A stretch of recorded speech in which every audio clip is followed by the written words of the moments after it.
Hello students, last lecture में हमने type of ligands सारे कंप्लीट कर लिए थे। अब एक टाइप का लिगेंड है, इसका क्वेश्चन लगभग हर साल पूछा जाता है, कीलेट लिगेंड। ठीक है, कीलेट लिगेंड देखो क्या होते हैं। कीलेट लिगेंड बहुत ज़्यादा इंपॉर्टेंट है। ये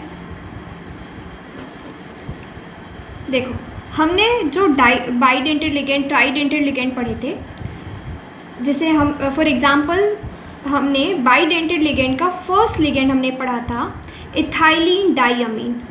अगर आपको लिगेंड्स याद होंगे तो आपको प्रॉब्लम नहीं आएगी, और नहीं है याद तो पहले याद करना। इथाइलिन डाइअमीन, ये हमने पहला बाइडेंटेड लिगेंड पढ़ा था। बाइडेंटेड लिगेंड, ये जो बाइडेंटेड लिगेंड हमने पढ़ा था, इसका मैंने आपको एब्रीविएशन बताया था EN, स्मॉल EN। ठीक है, अब देखो जो कॉम्प्लेक्स कोऑर्डिनेशन कंपाउंड होते हैं उसको मैंने आपको बताया था, रिप्रेजेंटेशन जो है उसका स्क्वायर ब्रैकेट में करते हैं हम। ठीक है, स्क्वायर ब्रैकेट में मेटल लिखी जाती है, मैंने बताया था M मतलब मेटल, L मतलब नंबर ऑफ, L मतलब लिगेंड्स, N स्मॉल n मतलब नंबर ऑफ लिगेंड्स, और फिर स्क्वायर ब्रैकेट को हमने क्लोज किया था। इस पूरी चीज़ को कोऑर्डिनेशन एंटाइटी बोला जाता है। ठीक है, और इसके इधर या इधर जो होता है उसको काउंटर आयन बोला जाता है। ये चीज़ मैं आपको बता चुकी थी। अब देखो मेटल, माना कि यहाँ पर मैंने बताया था डी ब्लॉक एलिमेंट का कोई मेटल होता है, तो कॉपर यहाँ पर एक मेटल है। EN मतलब ये इथाइलिन डाइअमीन जो है वो, उसको EN बता रखा है, उसको ब्रैकेट में बता रखा है। और यहाँ पर होल ट्वाइस मतलब कि EN कितने हैं, यहाँ पर 2 है, मतलब कि इथाइलिन डाइअमीन जो है वो 2 है। अब देखो इथाइलिन डाइअमीन का स्ट्रक्चर कैसा होता है, CH2 NH2 और NH2, दोनों एटम इसमें नाइट्रोजन और नाइट्रोजन होते हैं। अब देखो कॉपर के साथ 2 इस टाइप के स्ट्रक्चर जो है वो बॉन्ड बना रहे हैं, कोऑर्डिनेशन बॉन्ड बना रहे हैं। कॉपर के साथ 2 टाइप के ऐसे स्ट्रक्चर जो हैं वो बॉन्ड बना रहे हैं। तो देखो कॉपर यहाँ आ गया बीच में, सेंट्रल मेटल। ये नाइट्रोजन अपने इलेक्ट्रॉन पेयर डोनेट कर रहा है, तो मैं यहाँ नाइट्रोजन और ये पूरा स्ट्रक्चर बना दूँ यहाँ पर। ये कॉपर को डोनेट कर रहा है, देखो बाइडेंटेड लिगेंड है, 2 डोनर एटम है। सेम इसी तरीके से ऐसे स्ट्रक्चर देखो EN का होल ट्वाइस लिखा हुआ है, तो ऐसे स्ट्रक्चर कितने हैं, 2 है। तो एक तो ये हो गया, दूसरा ये वाला हो गया इधर वाला। देखो NH2 CH2 और ये NH2। तो देखो एक चीज़ देखो, यहाँ पर कॉपर सेंट्रल एटम हो गया और ये लिगेंड इस तरीके से जुड़े हुए हैं कॉपर के साथ। तो यहाँ 5 मेंबर्ड रिंग बनी क्या, 1 2 3 4 5।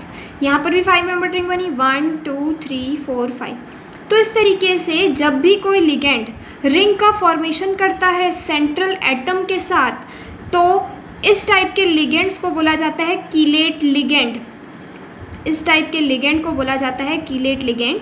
वापस रिपीट कर रही हूँ मैं, जब भी कोई लिगेंड सेंट्रल मेटल एटम के साथ रिंग का फॉर्मेशन करता है, देखो 5 मेंबर्ड रिंग बन रही है इधर और इधर, तो इसको बोला जाता है कीलेट लिगेंड, और इस फॉर्मेशन को बोला जाता है कीलेशन। तो क्वेश्चन पूछा जाता है व्हाट इज कीलेशन, हिंदी में बोला जाता है इसको कीलेट लिगेंड।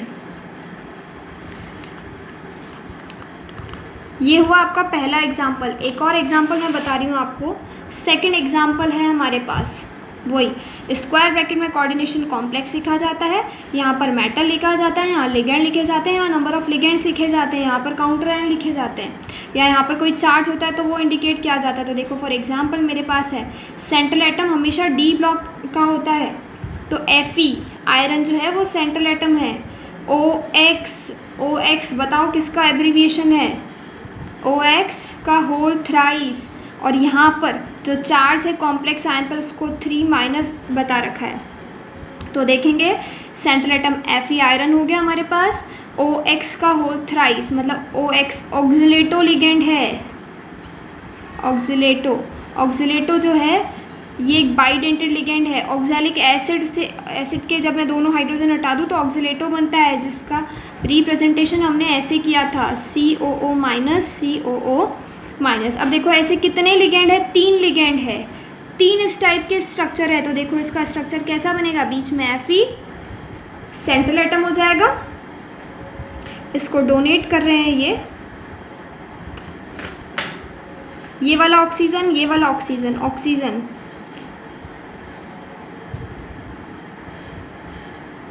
ठीक है।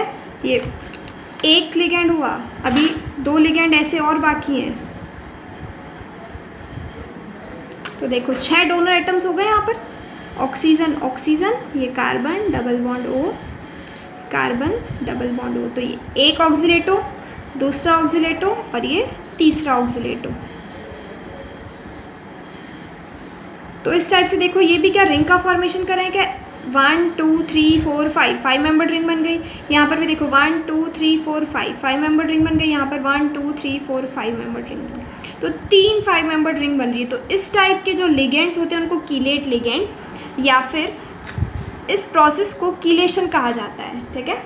चलो नेक्स्ट टॉपिक आता है हमारे पास coordination number. Coordination number, coordination number ये होता है कि सेंट्रल एटम जो है या मेटल एटम जो है उससे कितने नंबर ऑफ लिगेंड जो है वो सिग्मा बॉन्ड बना रहे हैं सेंट्रल एटम के साथ, वही सेंट्रल एटम की का कोऑर्डिनेशन नंबर कहलाएगा। या मैं कह दूँ it is a property of, coordination number जो है it is a property of central atom. Central atom की प्रॉपर्टी है कि नंबर ऑफ सिग्मा बॉन्ड जो है, number of sigma bond present in between ligand and metal, कि metal और ligand के बीच में कितने नंबर ऑफ सिग्मा बॉन्ड बन रहे हैं वही उसका कोऑर्डिनेशन नंबर है।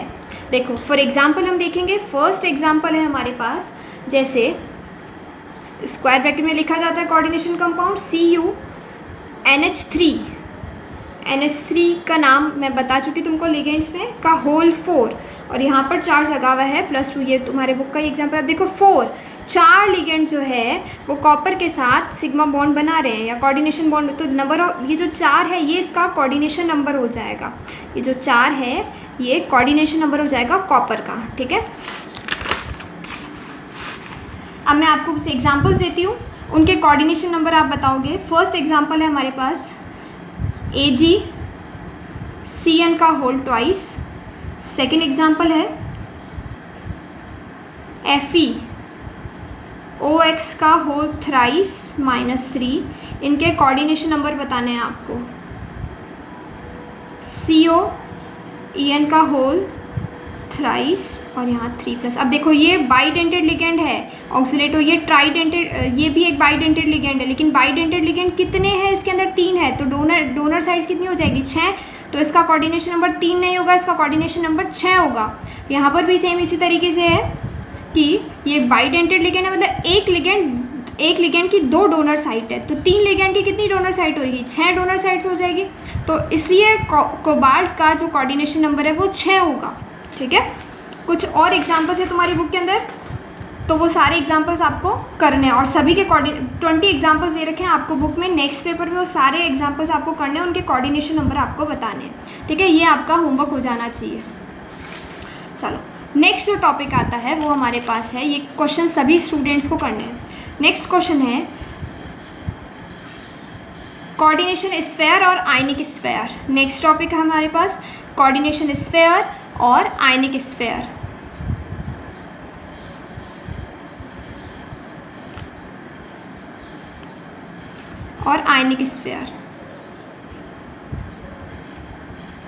कोऑर्डिनेशन स्फेयर और आयनिक स्फेयर जो है उसमें ये चीज़ बता रखी है कि सेंट्रल एटम जो या आयन जो है उसको लिगेंड के साथ एक स्क्वायर ब्रैकेट में लिखा जाता है। पता है हमको, सेंट्रल एटम और लिगेंड्स को एक स्क्वायर ब्रैकेट में लिखा जाता है।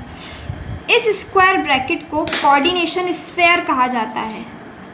इस स्क्वायर ब्रैकेट को कोऑर्डिनेशन स्फेयर कहा जाता है, ठीक है। और ये हो गया कोऑर्डिनेशन स्फेयर या कोऑर्डिनेशन एंटाइटी भी कह सकते हो आप इसको, कोऑर्डिनेशन एंटाइटी। और हिंदी में इसको बोला जाता है समन्वय मंडल। हिंदी में बोला जाता है समन्वय मंडल बोला जाता है, ठीक है। और इसके आसपास अगर कोई भी आयन अगर होता है ब्रैकेट के बाहर, पहले या बाद में, जैसे फॉर एग्जांपल हो जाएगा K4FeCN6, तो स्क्वायर ब्रैकेट में जो है वो तो हो जाएगा कोऑर्डिनेशन स्फीयर,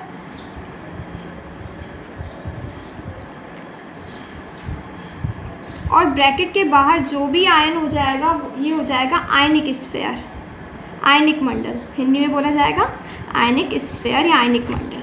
ठीक है, सेम इसी तरीके से एक दूसरा एग्जांपल मैं आपको बताऊं, FeNH3 का होल ट्वाइस और ब्रैकेट के बाहर है Cl, तो जो स्क्वायर ब्रैकेट में होगा वो होएगा हमारे पास समन्वय मंडल, मतलब कि कोऑर्डिनेशन स्फीयर, और जो इसके बाहर ये जो आयन हो जाएगा ये हो जाएगा आयनिक मंडल।